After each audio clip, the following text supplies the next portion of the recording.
السلام علیکم.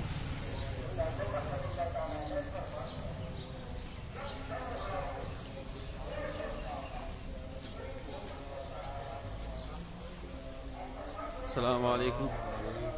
متین جان کیا حال ہے؟ ٹھیک ٹھاک خیریت؟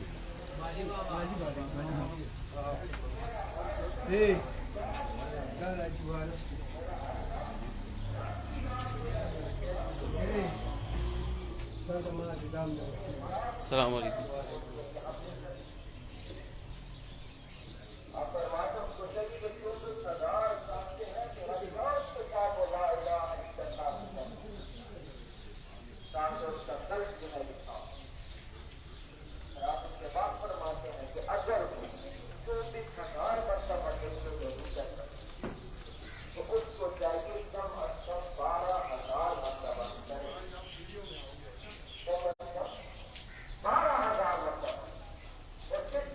السلام علیکم.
اس 6000 مرتبہ کرنے سے ہوگا یہ کہ قلب تیرا نرم ہو جائے. اس 6000 کے اوپر اگر تو دوام ہو گیا، پکا ہو گیا، اگر تو دوام ہو گیا، پکا ہو گیا، تو رب یہ توفیق تجھے عطا کر دے گا کہ تو 12000 مرتبہ بھی دن سے 12000 مرتبہ جب تیرا پہنچ جائے گا تو رب تجھے یہ توفیق بھی دے دے گا کہ تو 24000 مرتبہ تک بھی سن. لیکن اگر ایک سالک 24000 پر سیدھا آتا ہے تو اس کے لیے مشکل ہو جائے. اگر وہ 12000 پر آتا ہے تو اس کے لیے مشکل ہو جائے. اگر وہ 6000 کے اوپر وہ چلتا رہتا ہے تو اللہ تبارک و تعالی یہ دونوں منزل اس کے لیے آسان ہے. اللہ رب العزت ہمیں سمجھ نہیں. خشیت الہی کیا ہے؟ کہ رب کی یاد میں نکلنا، رب کو ڈھونڈنا اور رب کو ہر حال میں اپنا خاطر حال سمجھنا، اپنی سوچ میں رب کو سوچنا، اپنے قول میں رب کے قول کا خیال رکھنا، اپنے عمل میں رب کے عمل کا خیال رکھنا. رب کا عمل کیا ہے؟ حضور کا عمل ہے. رب کا قول کیا ہے؟ حضور کا قول ہے. رب کا خیال کیا ہے؟ حضور کا خیال ہے. یعنی حضور علیہ السلام کا خیال رکھنا. در حقیقت صالح حضور کی بارگاہ تک رسائی حاصل کرنا چاہتا ہے، کیونکہ حضور کی بارگاہ میں رسائی اللہ کی بارگاہ تک رسائی. تو خشیت الہی حاصل کب ہوتی ہے؟ جب قلب محمد حضور علیہ السلام کی محبت آتی ہے.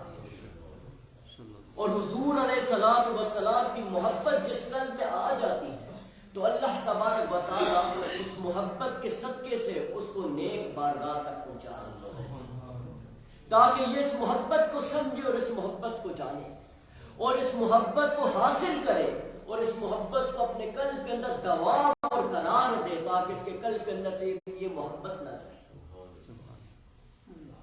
تو وہ کس کی بارگاہ میں جاتا ہے؟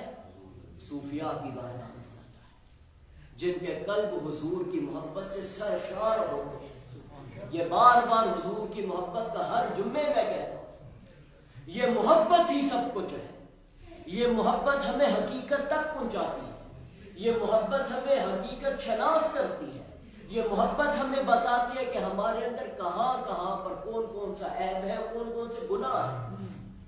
اور اس محبت کے صدقے سے رب ہمیں اصل بارگاہ تک پہنچا دیتا ہے کہ یہ میرے محبوب سے محبوب ہے. یہ عام لوگ نہیں ہیں، یہ خاص لوگ. یہ محبت میں ہر بندے کے قلب میں نہیں اتارتا. جس کے قلب میں یہ محبت ہوتی ہے میں اس کو اصل بارگاہ تک پہنچا دیتا ہوں تاکہ اس کا قلب میرے محبوب کی محبت سے کبھی خالی نہ ہو. حضور علیہ الصلوۃ والسلام آپ فرماتے ہیں کہ رب کی بارگاہ میں خشیت کیا ہے.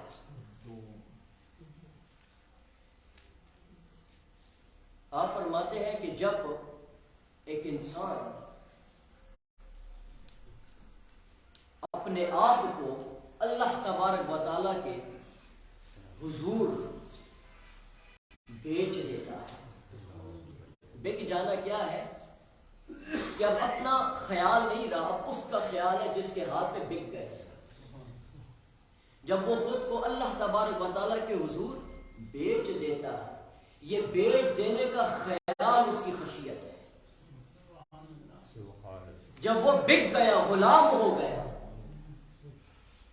اس کے تابع ہو گیا، فرمان ہو گیا، اب اس کا اپنا خیال نہیں. اب اس کی آزادی نہیں ہے، بلکہ جب تک وہ آزاد نہیں کرے گا یہ آزاد نہیں ہو سکتا. یہ جو حالت کیفیت ہے اس کا نام خشیت ہے. آپ فرماتے خود کو اس طریقے پہ رب کا کر دو کہ جس نے تمہیں پیدا کیا ہے وہی تمہیں دیکھ رہا، وہی تمہارے حال سے واقف ہے، وہی تمہارے ہر حال کو دیکھ رہا ہے. اور رب کس کو دیکھتا ہے؟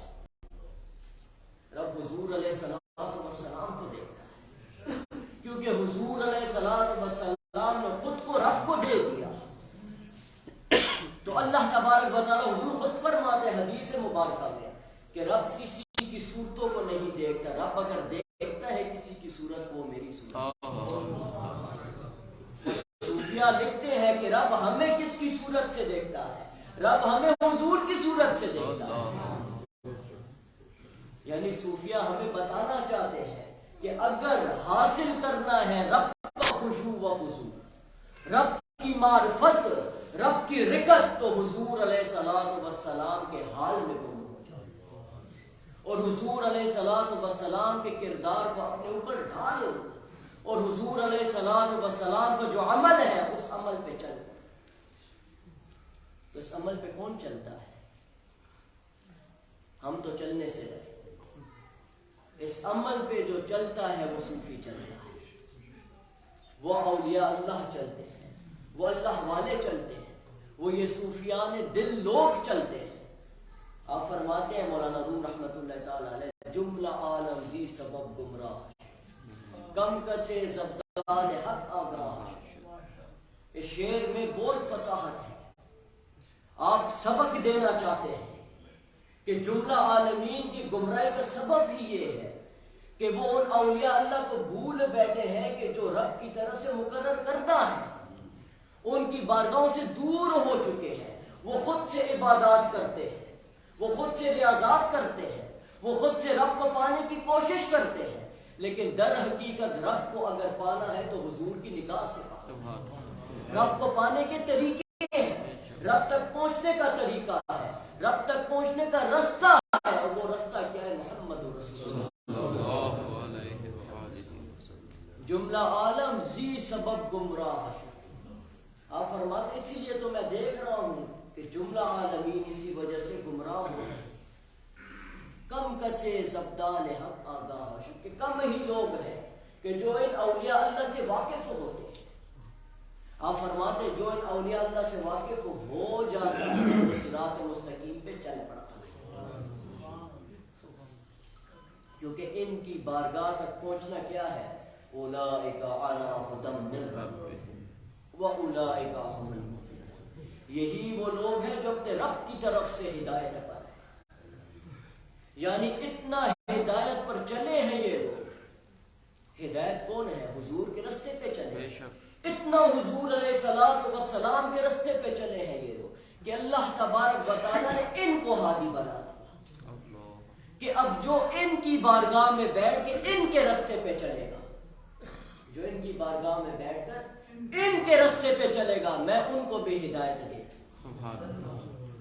اللہ رب العزت ہمیں سمجھنے کی توفیق، ہمیں جاننے کی توفیق۔ حضرت ابو اندیس رحمۃ اللہ تعالی علیہ آپ فرماتے ہیں کہ رب نے میرے اوپر ایک عجیب سی کیفیت کو کھولا،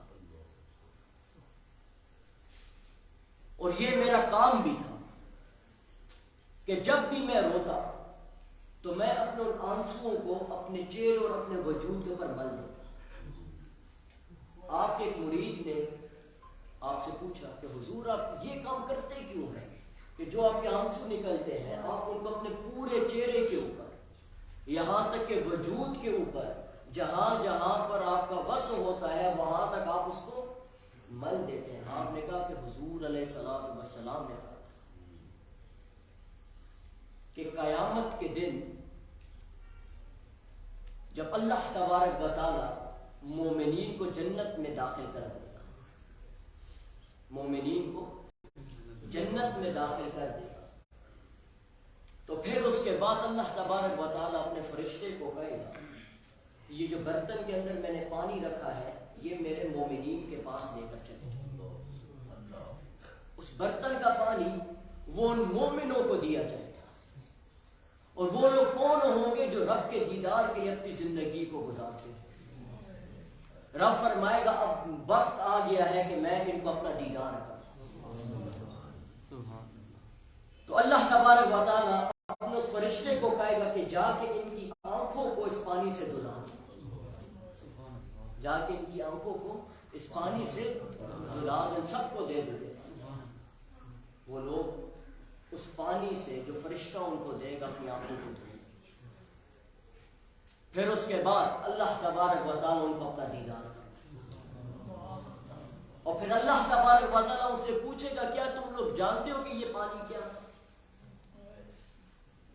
وہ لوگ یہ کہیں گے کہ یا اللہ تو بہتر جانتا ہے، تو بہتر جانتا ہے کہ یہ پیارا یہ والا پانی کیا تھا۔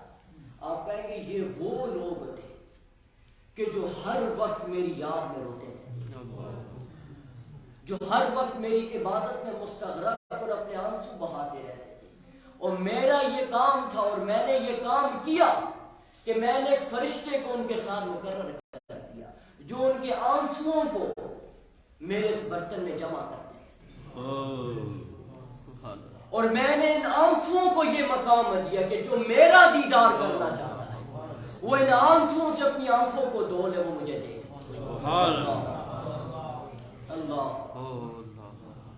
یہ رب کی خشیت ہے کہ جو رب کی یاد میں روتا ہے رب بھی اس کو یاد رکھتا ہے، اور رب کی یاد میں سب سے زیادہ کوئی رویا ہے تو وہ محمد رسول صلی اللہ علیہ وآلہ۔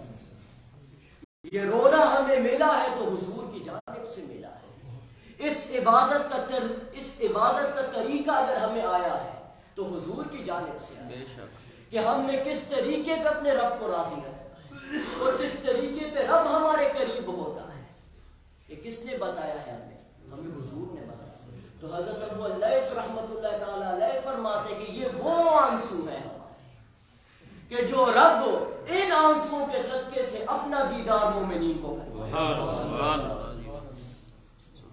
اللہ رب العزت ہمیں سمجھنے کی جانتے کی رب کی خشیت یہی ہے کہ حضور علیہ الصلوۃ والسلام کی محبت قلب میں آ جائے، یہ رب کی خشیت ہے۔ اور جب حضور علیہ الصلوۃ والسلام کی محبت قلب میں آ جائے گی تو پھر حضور کی خشیت یہ ہے کہ حضور کسی صاحب دل کی بارگاہ میں پہنچا، تو جب وہ بندہ کسی صاحبان دل کی بارگاہ میں پہنچ جاتا ہے تو اللہ تبارک و تعالیٰ اپنا کام پورا کر دیتا ہے کہ اب اس کے قلب کو میں نے اپنی حیبت میں موڑ دیا، اور وہ موڑنے والا کون ہوتا ہے؟ پیر کامل صورت زندہ، یعنی دیدے پیر دیدے کبریا، وہ پیر کامل ہوتا ہے، پیر کامل صورت ذلہ، یعنی جب وہ اس کی بارگاہ میں جا کر بیٹھ جاتا ہے تو وہ کس کا پرتو ہے؟ وہ اسی کا پرتو ہے، وہ اسی کی سیرت اور صورت ہے، وہ اسی کی جانب سے ہے، وہ اس کی جانب سے بیٹھا ہوا ہے، یعنی دیدے پیر دیدے کے ذریعے، یعنی اس کا دیکھنا نہیں بلکہ اللہ کا دیکھنا۔ کیوں؟ کیونکہ وہ حضور علیہ السلام کے عمل میں پورا ہو گیا، وہ حضور علیہ السلام کے قول میں پورا ہو گیا، وہ حضور علیہ السلام کی خبر میں پورا ہو گیا، وہ حضور علیہ السلام کی صورت و سیرت کے اوپر مکمل طور پر اتر گیا حضور کے صدقے سے۔ تو اللہ تبارک و تعالیٰ نے اس کے وجود کے اندر یہ تاثیر ہے کہ اب اس کا دیکھنا نہیں بلکہ کس کا دیکھنا ہے؟ رب کا دیکھنا ہے۔ ہدی للمتقین، یہی وہ لوگ ہیں جو ہدایت پر ہیں اپنے رب کی طرف سے، اور یہی وہ لوگ ہیں جو متقیوں کے لیے کیا ہے؟ سربراہ، جو متقیوں کو لے کر چلتے ہیں۔ اللہ رب العزت ہمیں سمجھنے کی توفیق، ہمیں جاننے کی توفیق۔ محبت کیا ہے؟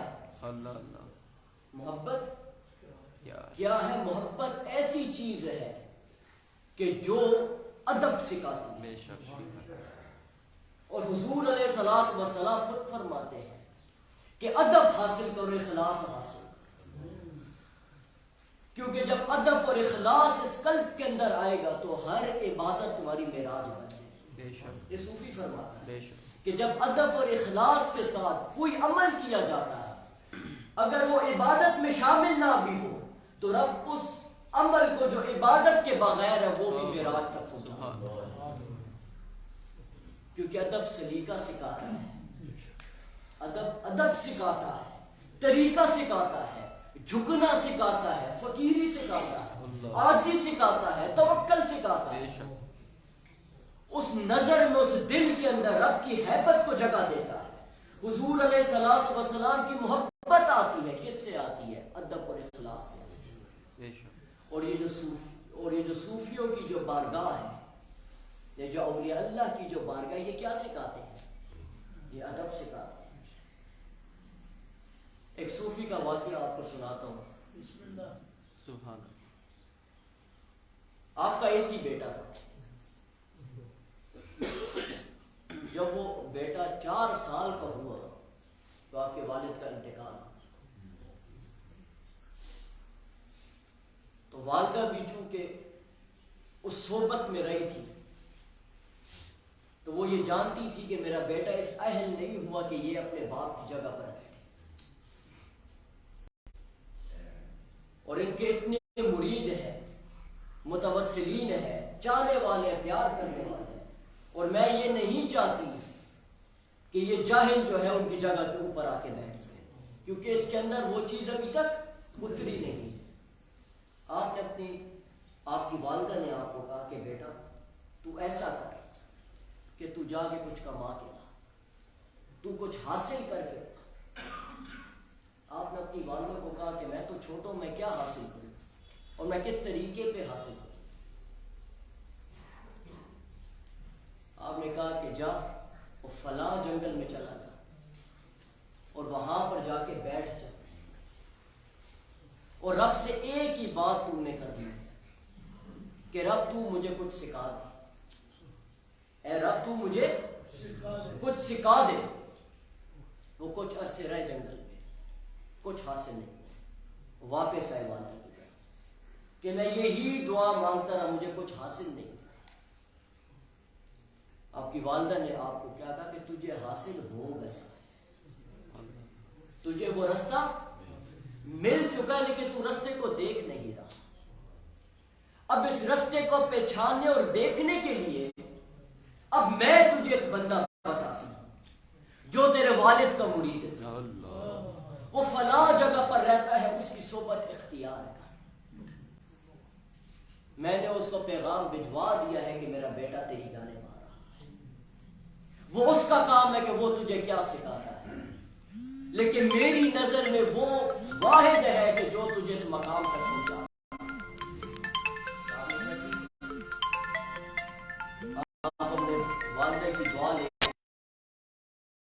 اب چونکہ مرید تھے انہوں نے ان کا استقبال کیا، شہر سے باہر نکلے اور بہت شان و شوکت سے ان کو لے کر آئے. 3 دن ان کی ضیافت تھی, ان کو مہمان تھا. چوتھے دن کہا کہ برخوردار, اے میرے برخوردار, تو جو مجھ سے لینے آیا ہے اب اس کا وقت شروع ہو گیا ہے. اب اس چیز کا وقت جو ہے وہ شروع ہو گیا ہے. لہذا میں تیری ڈیوٹی لگاتا ہوں کہ میرا فلاں جگہ پر استقبال ہے. تو نے جتنے گھوڑے بھی وہاں پر پیشاب کرتے ہیں, تیری ڈیوٹی یہ, تو نے ان کو صفا کرنا ہے. اب وہ تھوڑا سا پریشان ہو گیا کہ یہ مجھ سے کون سے کام کروا رہا ہے. میں تو سمجھتا تھا کہ مجھ سے عبادت کرائے گا سیدھا, مجھے ریاضت میں ڈال دے گا, اور یہ مجھ سے کیا کروا رہا ہے. آپ نے کہا تیرا کام یہی ہے کہ تو نے یہ کرنا ہے. آپ نے جو ہے وہ کام کرنا شروع کر دیا. کچھ دنوں کے بعد انہوں نے اپنے اس مرید کو آزمانے کی کوشش کی. کس نے کی؟ پیر کے بیٹے نے, کہ یہ مجھ سے کیا کروا رہا ہے. آپ نے استقبال کا جتنا گند جمع ہوتا تھا وہ انہوں نے خانقاہ میں جا کے رکھ دیا. جس ٹائم خانقاہ میں جا کے رکھ دیا کہ میں دیکھنا چاہتا ہوں کہ یہ صاحب نظر بھی ہے کہ نہیں, یہ صاحب نظر ہے بھی کہ نہیں. تو شیخ جس ٹائم اپنے حجرے سے آستانے کی طرف جانے لگے تو اپنے مریدوں کو روک دیا اور کہا کہ ذرا اس کو بلا کے لاؤ. اس نے کہا وہ تو استقبال میں کام کر رہا تھا. آپ نے کہا وہ استقبال میں کام دوپہر کا ختم کر چکا ہے, اور ختم کر دینے کے بعد جو گند ہے وہ آستانے میں رکھ چکا ہے. جا کے اس کو بلا کے, جس ٹائم اس کو بلا کے لایا گیا تو کہا کہ تو مجھے کیا آزمائے گا, تو مجھے کیا آزمائے گا. میں تو رب کی طرف سے آزمایا جا رہا. تو مجھے کیا آزمائے گا, میں تو رب کی طرف سے آزمایا جا رہا ہوں. سن مجھے, تو جس مقصد کے لیے یہاں پر آیا ہے وہ مقصد حاصل کر. میرے پاس وقت کم ہے, میرے پاس وقت کم ہے. وہ جس ٹائم اس نے یہ بات سنی تو اس پہ غشی آگے گر گیا, بیہوش ہو گیا. 3 دن آپ نے اس کو اپنے حجرے میں رکھا, اور 3 دن تک وہ بے ہوش رہا. صرف نماز کے لیے اٹھتا تھا, اور نماز کے بعد اٹھنے کے بعد پھر وہ بے ہوش ہو جاتا. 3 دن جب اس کی یہ حال ہو گیا تو آپ نے کہا اس کو حجرے سے نکال کے لاؤ ہے. اب اس کو حجرے سے نکال کے لاؤ ہے. اس کو حجرے سے نکال کے جس کے باہر لایا گیا تو اس کے سامنے, اس کو آپ کے سامنے بٹھا دیا تو وہ جھولتا تھا, گرتا تھا. آپ نے کہا اس کو چھوڑ دو اس کے حال, اور سب میرے حجرے سے باہر نکل جائیں, صرف ایک میں رہوں اور یہ رہے. صرف میں رہوں اور یہ رہے اندر. آپ نے اس کے منہ کے اندر اپنا لوہا بھیجا اور اس کو کہا اب تو بیدار ہو, اب تو بیدار ہو جا. بیدار ہونے کے بعد اس سے پوچھا کہ تو نے کیا دیکھا ہے ان 3 دنوں میں. کہا کہ میں نے کتنی 1000 صدیاں گزار دی ان 3 دنوں میں نے کتنی 1000 صدیاں گزار دی ہیں, اور میں ہر صدی میں اپنے والد کے ہمراہ تھا. میں ہر صدی میں اپنے والد کے ہمراہ ہوں. میرے والد مجھے ایک ہی بات کہتے تھے کہ جو کچھ بھی ملنا ہے تجھے وہ اس سے ہی ملنا, جو کچھ بھی ملنا ہے تجھے اس سے ہی ملنا, جو کچھ بھی ملنا ہے تجھے اس سے ہی ملنا. تو اس میں اور مجھ میں فرق رکھتا ہے, یہ جان لے کہ میں وہ ہوں اور وہ میں. مجھ میں اور اس میں فرق نہیں ہے. اس سے بندگی کا حق ادا کیا ہے. جب میں زندہ رہا تو اس نے میری اتنی خدمت کی تھی, میری اتنی خدمت کی تھی کہ اس نے اپنے بال بچوں کو بھی چھوڑا, اور رب نے اس کو یہ مقام عطا کر دیا کہ مرنے کے بعد رب نے اس کو مجھ سے بھی بلند مقام کر دیا. پھر آپ نے اس کو کہا کہ اب تو جا اپنی والدہ کے پاس ہو، میرا سلام دینا اس کو،